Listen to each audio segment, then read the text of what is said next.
Please don't forget to subscribe, like and share my channel, and please press the bell icon for upcoming videos. अस्सलाम वालेकुम, बबली की kitchen में खुश आमदीद। आज हम बनाने जा रहे हैं चटनी, वो भी मेरी स्टाइल। यहाँ पे मैंने लिया है आधी गड्डी पुदीने की और आधी गड्डी हरे धनिए की।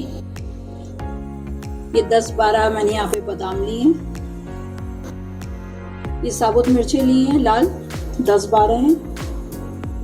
एक पोती लहसुन की लिए, 2 हरी मिर्चें यहाँ पे लिए मैंने, इनको मैंने ऐसे काट लिया। 1 टेबल स्पून मैंने यहाँ पे लिया पिसा हुआ नारियल। यहाँ पे मैं डाल रही हूँ साबुत मिर्चें, लहसुन, हरी मिर्चें, नारियल, नमक,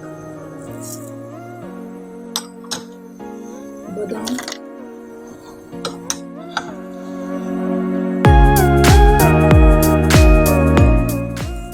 पुदीना और धनिया। पानी डालेंगे, इसको ग्राइंड करते रहना बारीक हो तो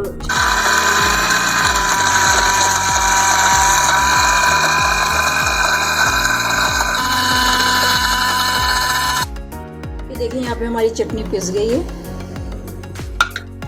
अब हम इसको निकाल कर आपको दिखाते हैं। ये देखिए यहाँ पर हमारी मज़ेदार सी चटनी तैयार हो चुकी है और ख़ास तौर पे रमज़ानों के लिए ये बहुत मज़े की चीज़ है। आप लोग इसको पकौड़ों के साथ और फ्राइड आइटम जितने होते हैं, समोसे, रोल, उसके साथ आप लोग ये खा सकते हैं बना के। इसका टेस्ट भी बहुत मज़े का है, तो इसको आपने ज़रूर ट्राई करना है और बताना है कि कैसी बनी है चटनी। अल्लाह हाफ़िज़।